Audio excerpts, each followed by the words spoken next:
이에 내가 보니 그룹들 머리 위 궁창에 남보석 같은 것이 나타나는데 그들 위에 보좌의 형상이 있는 것 같더라. 1장에서 에스겔이 그룹들과 바퀴와 하나님의 형상을 본 내용이 나왔습니다. 에스겔이 하나님 앞에서 하나님의 계시를 받을 때에 본 환상이죠.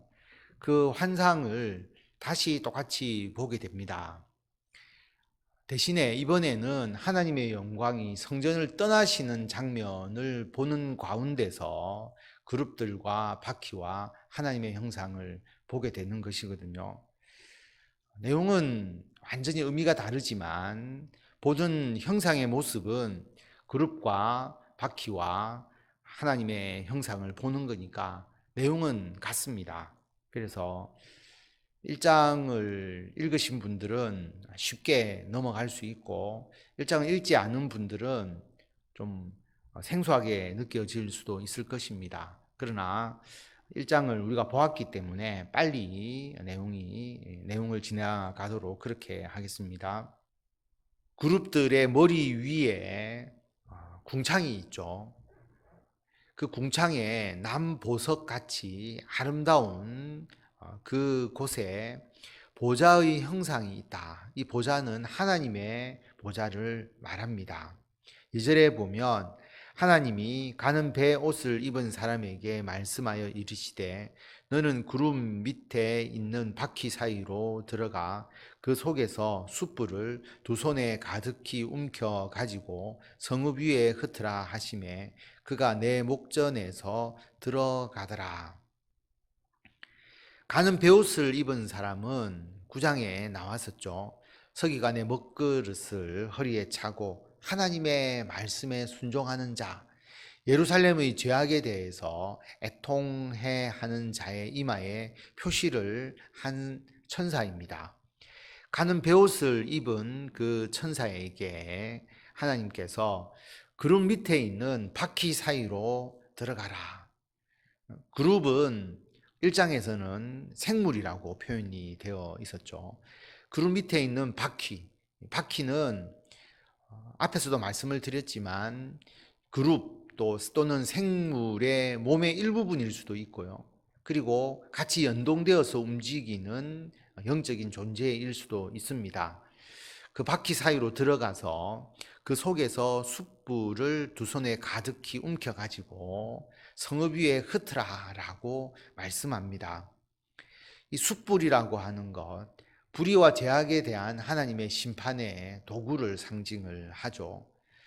또는 이 숯불은 정결케 하는 그런 역할도 했습니다. 이사야가 소명을 받을 때에 하나님께서 숯불로서 이사야를 정결케 하는 내용을 우리가 잘 알고 있습니다.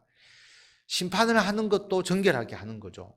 죄에 대해서 벌을 해서 깨끗하게 하는 것이기 때문에 징벌하고 정결하게 하는 역할을 하는 숯불인데 그 숯불을 예루살렘 성읍 위에 흩도록 하시는 겁니다. 하나님의 심판, 그 심판을 통해서 그들에게 벌이 임하고 벌을 통해서 그들을 정결케 하시고자 하시는 하나님의 뜻이 거기에 있는 것입니다. 그래서 그 천사가 에스겔이 보는 눈앞에서 바퀴 사이로 들어가서 숯불을 꺼내오는 것이죠. 3절에 보면 그 사람이 들어갈 때에 그룹들은 성전 오른쪽에 서 있고 구름은 안뜰에 가득하며, 구름은 하나님 임재의 상징이잖아요. 그래서 그룹들이 성전 오른쪽에 있다. 항상 동쪽을 바라보고 오른쪽이니까 성전 남쪽에 그룹들이 서 있었다라고 하는 겁니다. 4절에 보면 여호와의 영광이 그룹에서 올라와 성전 문지방에 이르니 구름이 성전에 가득하며 여호와의 영화로운 광채가 뜰에 가득하였고, 하나님이 오시기 위해서 그룹들의 모습이 먼저 보인 겁니다. 하나님께서 그룹 위에 자정하신다라고 표현을 하잖아요. 그래서 언약궤 두 그룹이 있고 하나님께서 그 사이에서 말씀하시고 그 위에 자정하셔서 하나님의 음성을 들려주시고 임재하시는 그 상징이 바로 그룹, 하나님을 돕는 영적 존재입니다. 그 그룹에서 올라와서 성전 문지방으로 하나님께서 들어오시는 것이죠. 그런데 하나님의 그 임재의 형상인 구름이 가득하고 여호와의 그 영화로운 광채가 가득합니다. 글로 읽으니까 우리가 어떤 의미를 완전히 전달받기 어렵지만 상상해서 그 영광스러운 모습을 우리가 생각하면 됩니다. 5절에 보면 그룹들의 날개 소리는 바깥들까지 들리는데 전능하신 하나님이 말씀하시는 음성 같더라. 하나님이 가는 베옷을 입은 자에게 명령하시기를 바퀴 사이 곧 그룹들 사이에서 불을 가져가라 하셨으므로 그가 들어가 바퀴 옆에 섬에 그 그룹이 그룹들 사이에서 손을 내밀어 그 그룹들 사이에 있는 불을 집어 가는 베옷을 입은 자의 손에 주매 그가 받아 가지고 나가는데 그룹들의 날개 밑에 사람의 손 같은 것이 나타나더라. 하나님께서 가는 베옷을 입은 천사에게 그룹들 사이 그 바퀴에서 불을 가져가라 라고 이야기를 하시지 않습니까? 그래서 그 한 천사가 바퀴의 옆에 서니까 그룹들 중에서 한 그룹이 손을 내밀어서 그 바퀴에 있는 그 불을 가져다가 가는 베옷을 입은 천사의 손에 주죠. 그래서 그가 그 숯불 가지고 나가게 됩니다. 9절에 보면 내가 보니 그룹들 곁에 네 바퀴가 있는데 이 그룹 곁에도 한 바퀴가 있고 저 그룹 곁에도 한 바퀴가 있으며 그 바퀴 모양은 황옥 같으며 그 모양은 넷이 똑같은데 마치 바퀴 안에 바퀴가 있는 것 같으며 그룹들이 나아갈 때에는 사방으로 몸을 돌리지 아니하고 나아가되 몸을 돌리지 아니하고 그 머리 향한 곳으로 나아가며 그 온몸과 등과 손과 날개와 바퀴 곧 네 그룹의 바퀴의 둘레에 다 눈이 가득하더라. 1장에서 다 나왔던 내용입니다. 그래서 이 그룹들이 움직이도록 도와주는 것처럼 이제 바퀴가 있죠. 그래서 한 그룹에 한 바퀴씩 있고 그리고 바퀴 안에 바퀴가 있는 것처럼 그래서 이렇게 바퀴가 서로 엇갈려 있는 원이 엇갈려 있는 모습. 그래서 어느 쪽으로 가더라도 회전하지 않고 그냥 움직이는 그런 모습이었다라고 말씀을 드렸습니다. 그리고 항상 앞으로 직진하는 것처럼 그룹들과 같은 이제 방향으로 나아가고 그룹은 하나님의 성령을 따라서 또 행하는 그런 모습을 우리가 1장에서 보았습니다.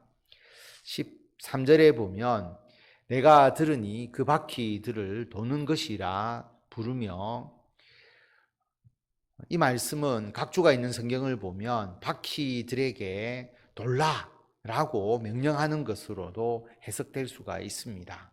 그래서 바퀴가 움직이는 모습을 이야기하기도 하고요. 또 그 바퀴를 도는 것이라고 불렀다라고도 해석할 수가 있습니다. 14절에 보면 그룹들에게는 각기 네 면이 있는데 첫째 면은 그룹의 얼굴이요, 둘째 면은 사람의 얼굴이요, 셋째는 사자의 얼굴이요, 넷째는 독수리의 얼굴이더라. 1장에서 그 생물의 네 가지의 얼굴이 나오죠. 소와 사람과 사자와 독수리입니다. 그런데 여기서는 소 대신에 그룹의 얼굴이다라고 되어 있는데 그 그룹의 얼굴이라고 하는 그 그룹 앞에 그라고 하는 그 그룹의 얼굴이다.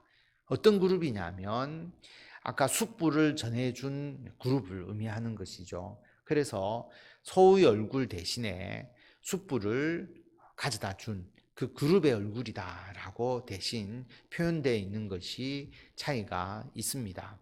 15절에 보면 그룹들이 올라가니 그들은 내가 그발 강가에서 보던 생물이라. 하나님이 성전을 떠나시잖아요. 그러니까 그룹들도 같이 성전을 떠나서 올라가는 모습을 보여주고 있습니다. 이것은 에스겔이 처음 하나님의 계시를 받을 그 1장에서의 그발 강가에서 보던 생물과 같다라고 그렇게 말씀을 합니다. 16절에 보면 그룹들이 나아갈 때에는 바퀴도 그 곁에서 나아가고 그룹들이 날개를 들고 땅에서 올라가려 할 때에도 바퀴가 그 곁을 떠나지 아니하며 그들이 서면 이들도 서고 그들이 올라가면 이들도 함께 올라가니 이는 생물의 영이 바퀴 가운데 있음이더라. 1장에서 나왔던 내용이죠. 그룹과 바퀴가 생물과 바퀴가 같이 연동해서 움직였다라고 하는 것입니다. 그래서 신체 일부라고 볼 수도 있고요. 같이 움직이는 영적 존재라고 볼 수도 있습니다. 18절에 보면 여호와의 영광이 성전 문지방을 떠나서 그룹들 위에 머무르니 이 말씀을 하기 위해서 이 환상을 보여주신 거거든요. 하나님께서 하나님의 성전으로 임재하셨는데 거기서 하나님이 성전을 떠나신다라고 하는 겁니다. 그룹이 아까 15절에서 올라갔잖아요. 위로 올라갔는데 하나님의 영광이 성전 문지방을 떠나서 그 위에 있는 그룹들 위에 머물렀다라고 하는 것. 하나님의 처소인 성전을 떠나셨다라고 하는 것은 하나님의 백성, 하나님의 나라로서 이스라엘의 지위가 상실된 것이고 하나님이 떠나시니까 예루살렘 성전과 예루살렘이 그리고 유다가 바벨론에 의해서 완전히 멸망당하는 것이죠. 하나님께서 이 환상을 에스겔 선지자에게 보여주셨습니다. 19절에 보면 그룹들이 날개를 들고 내 눈앞의 땅에서 올라가는데 그들이 나갈 때에 바퀴도 그 곁에서 함께 하더라. 그들이 여호와의 전으로 들어가는 동문에 머물고 이스라엘 하나님의 영광이 그 위에 덮였더라. 하나님의 영광이 아까 성전 문지방에 있어서 거기서 떠났잖아요. 그리고 동문을 통해서 하나님의 영광이 떠나가는 장면이 생생하게 묘사되어 있습니다. 그런데 영원히 떠나느냐? 그렇지 않죠. 나중에 43장에 가게 되면 하나님께서 이스라엘을 심판하시고 바벨론 포로로서 그들의 죄를 벌하시고 난 이후에 이스라엘 백성이 영적으로 회복이 되잖아요. 그때 다시 성전에 들어오시는 장면이 43장에 보면 나옵니다. 하나님이 떠나셨다가 다시 들어오는 것이죠. 들어오실 때 비로소 성전이 되고 하나님의 백성, 하나님의 나라가 되는 것입니다. 건물이 중요한 것이 아니죠. 20절에 보면 그것은 내가 그발 강가에서 보던 이스라엘의 하나님 아래에 있던 생물이라 그들이 그룹인 줄을 내가 아니라 각기 내 얼굴과 내 날개가 있으며 날개 밑에는 사람의 손 형상이 있으니 그 얼굴의 형상은 내가 그발 강가에서 보던 얼굴이며 그 모양과 그 몸도 그러하며 각기 곱게 앞으로 가더라. 하나님께서 그발 강가에서 처음 하나님과 그룹들과 바퀴의 형상을 보여주셨습니다. 그런데 하나님께서 성전을 떠나실 때도 똑같은 그 형상의 환상을 보았다라고 하는 것이죠. 환상을 연속해서 보았다라고 한다면 그 실체가 거짓이 아니다라고 하는 것을 알 수가 있겠죠. 헛된 것이 아닙니다. 하나님께서 환상을 통해서 하나님의 영광 그리고 하나님 주변에 있는 그룹들 바퀴에 그 형상을 그대로 보여주시면서 하나님의 임재의 모습을 확실하게 거듭 보여주신 것입니다. 그리고 하나님께서 이 땅을 다스리시고 심판하심을 보여주시고 하나님이 죄 가운데 있는 이스라엘을 떠나셔서 그들이 이방에게 짓밟히게 된다는 것을 확실하게 보여주셨다라고 하는 것입니다. 환상을 반복해서 보여주시는 것은 어쩌다 생긴 것이 아니고 하나님의 분명한 메시지가 있는 것입니다. 그래서 이 말씀을 통해서 우리는 건물이 중요한 것이 아니잖아요. 아무리 예루살렘 성전을 잘 만들어 놓았다 할지라도 그게 하나님이 임재하시지 않으면 성전이 되지 않는 것이죠. 우리들도 마찬가지입니다. 우리 해운대 소정교회 그리고 이 땅의 교회 그리고 교회를 구성하는 우리들에게 하나님이 함께하지 않는다면 교회에 하나님이 임재하지 않는다면 그 교회는 아무 의미가 없는 것이지 않습니까? 그래서 하나님의 뜻 안에서 우리가 하나님께서 늘 우리와 동행하시고 우리와 더불어서 주의 일 행하시는 것을 하나님께서 늘 함께 하실 수 있도록 그렇게 주님의 뜻 안에서 우리가 살아가고 하나님의 뜻을 준행하는 그룹들, 바퀴들, 하나님의 명령대로 숯불 심판을 행하고 하나님의 뜻 안에서 같이 동행하고 움직이는 그러한 영적 존재처럼 우리가 이 땅에서 하나님의 사명 잘 감당하고 하나님의 영광 나타내시는 성도 여러분들이 다 되시기를 바랍니다.